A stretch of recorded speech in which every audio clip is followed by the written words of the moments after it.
It's always a wonderful thing when we have the leadership of the city of Houston with us. She is here today. The mayor would like to come and make some comments to the family today. So I'd like to introduce to you the mayor of the city of Houston, Anise Parker.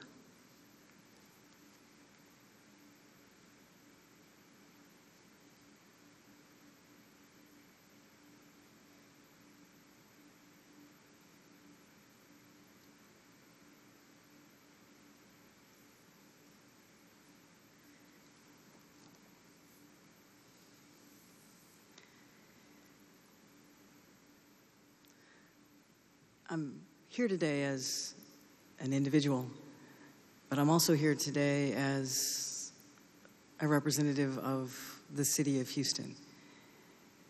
And I'm not here alone. There are many members of the Houston City Council with me, as well as the Houston City Controller. Richard was a brother officer in the Houston Police Department, but he served a great and wonderful city, and he swore an oath to protect and serve all of us here in the state of Texas. Now, he swore an oath to this country twice. Once when he served us in the Air Force, and again in choosing to serve us as a police officer. 113 men and women have died who swore that same oath. It's never easy to say goodbye. It's never easy to handle the grief, the pain, the memories. This one's a little different, I know, for Chief McClellan and for me, because Richard was the first one who was one of ours.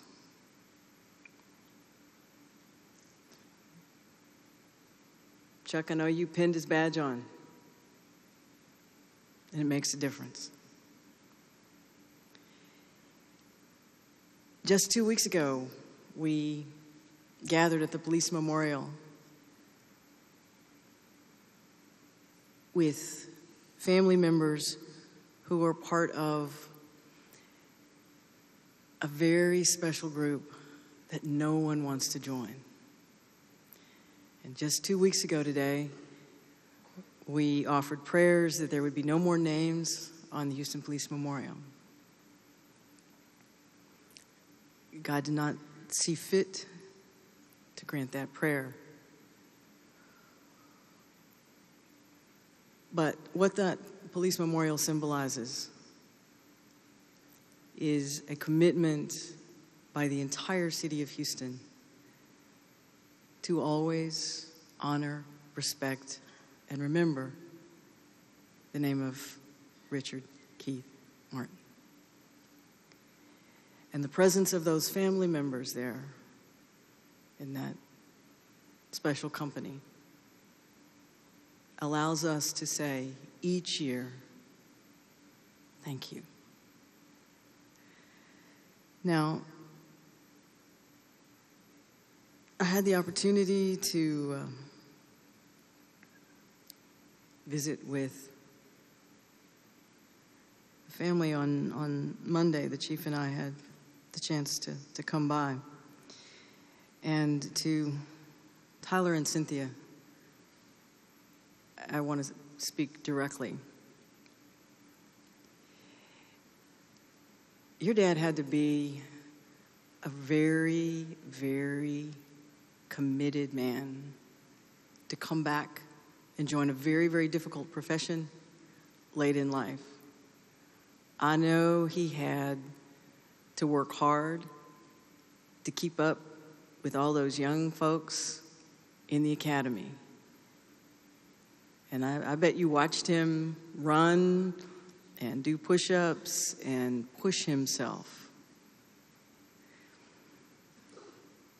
Cynthia, you should remember his strength and his ability to tackle challenges, never letting anything stand in the way of that dream he had of being a police officer.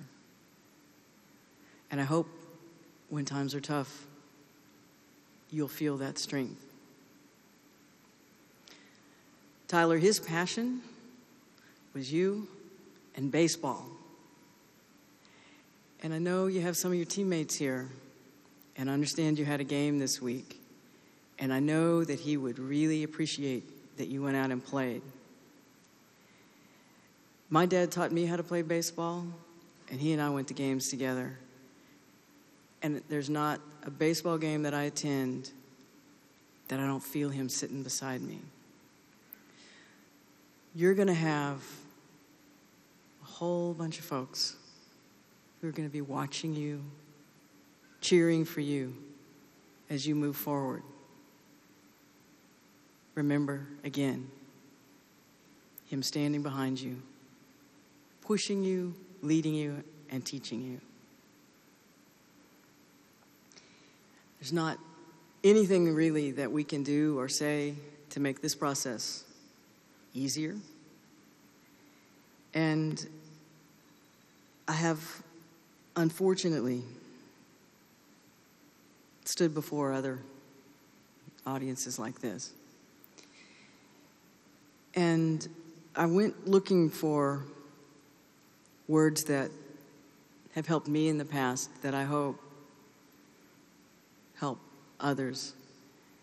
And if you'll indulge me just a moment, I want to read a brief poem. It's by Henry Van Dyke. And I'm going to do a little editorial change in the end, and you'll understand. I'm standing on the seashore. A ship at my side spreads her white sails to the morning breeze and starts into the blue ocean. She's an object of beauty and strength, and I stand and watch until at last she hangs like a speck of white cloud, just where the sea and sky come down to mingle with each other. Then someone at my side says, "There she goes. Gone from my sight. That's all." She is just as large in mast and hull and spar as she was when she left my side, and just as able to bear her load of living freight to the place of destination. Her diminished size is in me, it is not in her. And just at the moment when someone at my side says, "There she goes," there are other eyes watching her coming, and other voices ready to take up the glad shout. Here he comes. And as people of faith, you know that he is welcomed today. There was someone to say, "Here he comes," and we greet him. Thank you.